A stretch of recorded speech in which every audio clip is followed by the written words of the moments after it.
Bienvenidos a nuestras pláticas sobre Amoris Laetitia, que nos vamos introduciendo directamente en el texto que escribió el Santo Padre, y estamos en el numeral 18.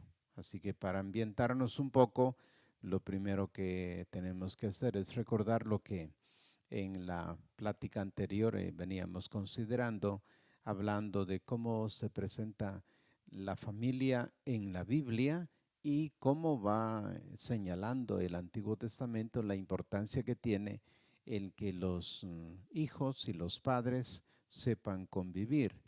Y también pues la tarea que se tiene de la formación, de la educación en los hogares para vivir pues en fidelidad, para vivir en el amor, que es la finalidad que tiene esta carta, el amor en la familia. Terminábamos diciendo en la plática anterior de la importancia que tiene, sobre todo en que los padres sean honrados por sus hijos. Recordamos ahí la importancia que tiene el que uno honre a Dios. Honrar es ser una copia, una imitación de Dios Padre, origen sin principio, que Él es el que debe ser honrado por los papás. Si los papás honran a Dios, Dios Padre, Dios Hijo, Dios Espíritu Santo, se introducen en ese mundo de la familia divina, pues también por lo mismo los hijos irán aprendiendo de los papás a honrar a Dios. Y al honrar a Dios se vivirá en el santo temor de Dios, que es esa presencia permanente de Dios en el ámbito de la familia. Se requiere pues que los padres a la vez sean quienes honren al Padre y ellos sean honrados por sus hijos. De lo contrario, los papás siempre exigen la obediencia, exigen el ser honrados, pero algunas o muchas veces los padres de familia no honran a Dios y por lo tanto no se da esa cadena necesaria para que se dé el cumplimiento de este cuarto mandamiento: honrarás a tu padre y a tu madre para que tengas larga vida sobre la tierra. Avanzamos un poquito más en el numeral 18 de la carta, en el que el Santo Padre viene a recordar un elemento muy importante. Es sobre todo el don de la vida. El don de la vida pues nos viene como un regalo de Dios. Es Dios quien crea a toda persona humana que viene a este mundo. Y naturalmente nace en el ámbito pues de una familia y ese ambiente que se va a crear en torno a la familia. Para algunos padres los hijos son propiedad de ellos. Sin embargo, cuando pensamos bien cómo son las cosas, nos damos cuenta de que el único padre es Dios, tal como lo enseñó Jesús, y que los padres sí reciben el don de la vida, pero no son una propiedad de familia, sino que tienen por delante su propio camino de vida. Así dice el Papa en esta carta: si es verdad que Jesús se presenta como modelo de obediencia a sus padres terrenos, sometiéndose a ellos, también es cierto que Él muestra que la elección de vida del Hijo y de su misma vocación cristiana puede exigir una separación para cumplir con su propia entrega al reino de Dios. Estas palabras que Jesús dirá por ejemplo, cuando Él tiene los 12 años y se pierde en Jerusalén. Es más, Él mismo a los 12 años pues responde a María y a José que tiene otra misión más alta que cumplir más allá de su familia histórica. Esto lo encontramos en Lucas 2, 48 al 50. Y por eso exalta la necesidad de otros lazos más profundos también dentro de las relaciones familiares. Dirá: mi padre y mis hermanos son estos los que escuchan la palabra de Dios y la ponen por obra, en Lucas 8:21. Por otra parte, en la atención que él presta a los niños considerados en la sociedad del Antiguo Oriente Próximo como sujetos sin particulares derechos e incluso como objeto de posesión familiar, Jesús llega al punto de presentarlos a los adultos casi como maestros por su confianza simple y espontánea ante los demás. En verdad os digo que si no os convertís y os hacéis como niños, no entraréis en el reino de los cielos. Por lo tanto, el que se haga pequeño como este niño, ese es el más grande en el reino de los cielos. Resumiendo este numeral 18, encontramos entonces ahí que para vivir de acuerdo a la voluntad de Dios, lo primero que hay que reconocer es que la vida es un don de Dios, que ciertamente los hijos vienen a una familia, pero que son los hijos en su libertad quienes van a escoger el camino que ellos han de seguir para formar una familia, para entregarse a otro tipo de servicios. En el caso concreto de Jesús, él dirá, dirá la Virgen, nosotros te andábamos buscando llenos de pena. Y Jesús responde, pero ¿acaso ustedes no saben que yo debo ocuparme en las cosas de mi Padre? Y esto dice, María no entendió aquellas palabras, pero las guardaba en su corazón. Quizás es lo que ha sucedido pues en el ambiente familiar cuando pues un joven, una señorita toman la decisión de contraer matrimonio y hacen esta opción, tal como lo dijo el Antiguo Testamento. Por eso dejará el hombre a su padre y a su madre y se unirá a su mujer y los dos serán una sola carne. Pero puede ser que la familia pues no comprenda algunas veces esta llamada que tienen los jóvenes a contraer matrimonio, uno de los casos.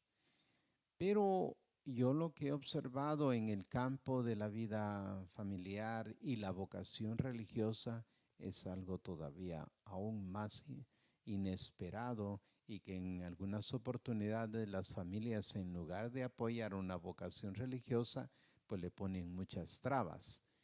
Es ahí donde también tenemos que pensar que ciertamente cuando Dios llama en una familia, llama a una señorita pues a un convento o a una casa religiosa, pues la está llamando a esa vocación específica. Y los padres, si honran a Dios, pues naturalmente tienen que apoyar esta decisión. Entiendo que algunos se molestan, se enojan y dicen tantas cosas contra los hijos cuando los hijos toman una orientación de tipo vocacional, sea en el mundo del sacerdocio o sea en el mundo de la vida religiosa. Por eso el Papa insiste en que en realidad la vida no es propiedad de los padres, ¿va? Es un don de Dios y como don de Dios se los ha encomendado por un tiempo. La experiencia de los padres de familia es esa. Escucho yo a muchos padres de familia que suelen comentar, bueno, dice, se van allá, se va a casar el último y así como comenzamos, así vamos a terminar solos. Bueno, la vocación es esa, viene un matrimonio, procrea los hijos, los educan, los forma, llegan a la edad en que toman decisiones y es verdad, se quedan solos. Por eso es importante en que el apoyar cualquier tipo de vocación que tomen los hijos sabiendo de que no son los dueños, sino que son quienes recibieron la vida en el seno familiar, que le han dado lo necesario a los hijos en el sentido de la formación humana y cristiana para que sean buenos ciudadanos, para que tengan un trabajo estable, para que sean capaces de haber adquirido la madurez humana, para presentarlos ante la sociedad y estos se realicen como personas humanas en el mundo.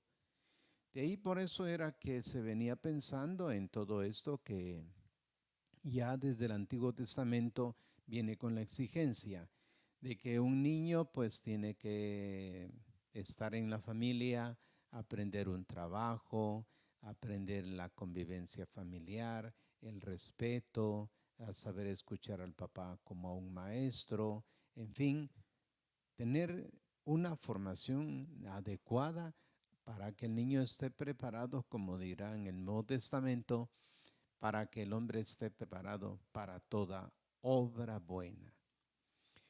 Pasando de ese número, ahora vamos al número 19, en el que se titula en esta carta Un sendero de sufrimiento y de sangre.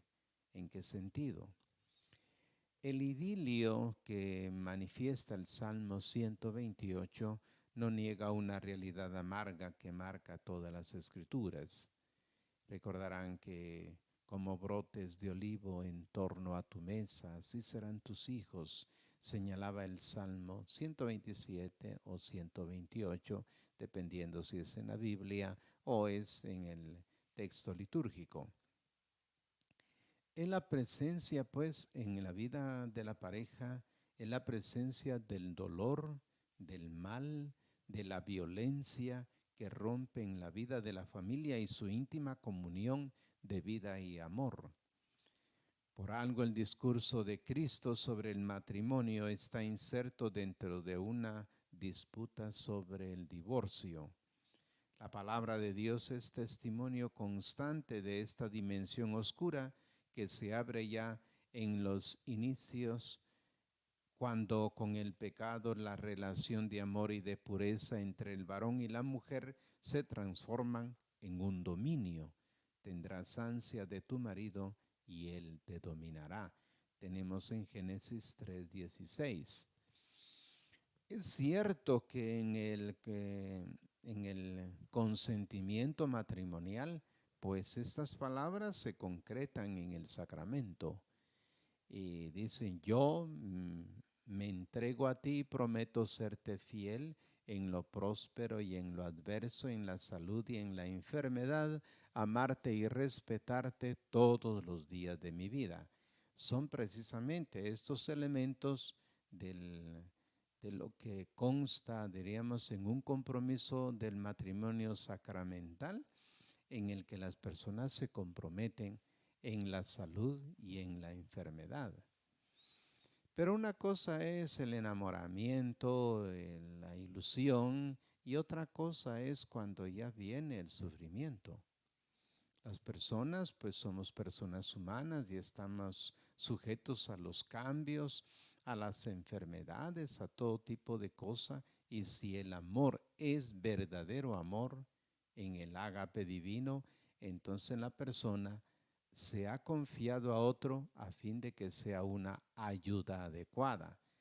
Surgirá ahí pues la experiencia de lo que Jesús enseña en San Lucas 10:25, cuando plantea de que hay que amar al prójimo con la parábola del buen samaritano.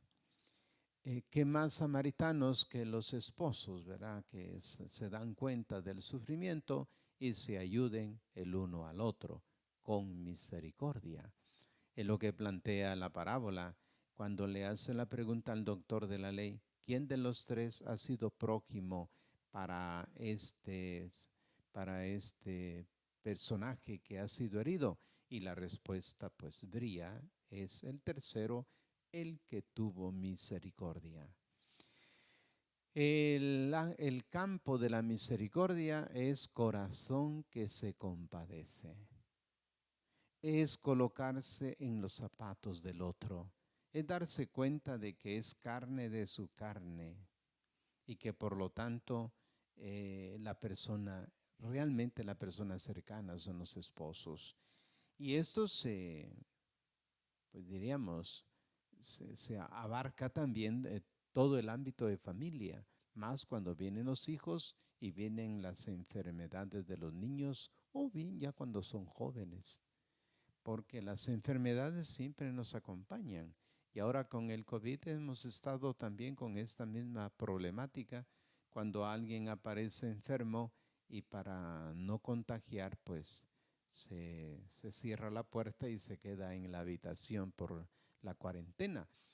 Pero son cosas que hay que saber trabajar y que realmente lo que está en el fondo es el amor misericordioso. Vivir en el amor significa entonces acompañar también en el dolor. En esto del sufrimiento y que trae también dolores en las familias, es que no siempre en las familias los hijos se llevan bien. La primera pareja de Adán y Eva se encontraron con una situación complicada y es la relación entre Caín y Abel. Caín, hijo de Adán y de Eva, Abel también hijo de Adán y Eva, que ciertamente toda la cuestión viene porque ambos ofrecen liturgias, sacrificios, y el tal Caín se enoja porque su ofrenda no es aceptable a Dios, mientras que Abel la suya pues sí es agradable a los ojos de Dios. Esta envidia le lleva a tal grado que viene ahora la muerte. En este campo también encontramos la diversidad pues que tenemos en las familias. No todos los hijos son iguales, cada quien tiene su propia distinción, características particulares. Pero cuando no se educan en el amor, entonces se vive un sufrimiento como vivieron los primeros padres. Todo esto pues no es solo en Caín y Abel, que ahí está, diríamos, el modelo, el paradigma de lo que puede ser el sufrimiento, sino que también pasó con Ismael e Isaac, y también pasó entre Esaú y Jacob. Así que llegó a las grandes familias como en los tiempos de David, en el que hubo pues una serie de pecados, de violencia y de muerte fratricida. Y entonces viene recordándose la importancia pues de que en la familia reine la fraternidad y sobre todo cuando han sido preparados para la convivencia en el amor. Así que encontramos pues dificultades, pero a que hay que saber superar estas dificultades para que se vaya generando una vida pues de mucho bien. Estamos pues con estos numerales que hemos trabajado, apenas los numerales 17, 18, 19 y 20, para ver en la próxima reunión que tengamos ya considerar los numerales 21, que será pues mucho más adelante, para ir pensando sobre la importancia que tiene en la familia, cómo se trabaja para darle apertura a la persona de Cristo, cómo Jesucristo entrará como a ser parte central de la familia para que se viva en el amor, que son sus palabras: permaneced en mi amor, como yo permanezco con mi Padre. Entonces, el ideal es ese, de que uno llegue a alcanzar el amor de Dios en Cristo. Y esto nos ocupará la siguiente presentación. Por ahora, como hemos indicado, hemos visto de la importancia que tiene la misión de la familia educadora. Luego, pues nos hemos acercado también a este tema vocacional de la familia. Los hijos no son propiedad exclusiva, sino que son un don de Dios que ha llegado a la familia, y apoyarles pues en las distintas vocaciones que van apareciendo en el ámbito familiar. Y luego, pues nos hemos dado cuenta también de que en el matrimonio, pues hablarán, se encontrarán momentos difíciles, como son el tema de la enfermedad, el tema del sufrimiento, pero que incluso llegan a veces los matrimonios con la problemática que viven a tomar decisiones equivocadas, pero está de por medio el fundamento: amar al prójimo como a uno mismo, planteado pues en la imagen del buen samaritano. Y finalmente apuntamos a un dato importante que es también la problemática de la violencia intrafamiliar, particularmente entre hermanos. Pidamos a Dios pues de que todas las cosas nos salgan de lo mejor como el Señor lo quiere, pidiendo a nuestro Señor pues que nos conceda la gracia de poder vivir en el amor que el Señor Jesús pues nos ha legado a todos los cristianos, aprender a vivir en el amor. Termino haciendo la oración que tenemos en esta carta al final. Jesús, María y José, en vosotros contemplamos el esplendor del verdadero amor, a vosotros confiados nos dirigimos. Santa Familia de Nazaret, haz también de nuestras familias lugar de comunión y cenáculo de oración, auténticas escuelas del Evangelio y pequeñas iglesias domésticas. Santa Familia de Nazaret, que nunca más haya en las familias episodios de violencia, de cerrazón y división, que quien haya sido herido o escandalizado sea pronto consolado y curado. Santa Familia de Nazaret, haz tomar conciencia todos del carácter sagrado e inviolable de la familia, que es su belleza en el proyecto de Dios. Jesús, María y José, escuchad, acoged nuestra súplica. Amén. Bueno, les invitamos para la próxima, para ya contemplar el numeral 21 de esta carta del Santo Padre, que ha pedido pues que trabajemos durante todo el año el amor en la familia. Hasta pronto.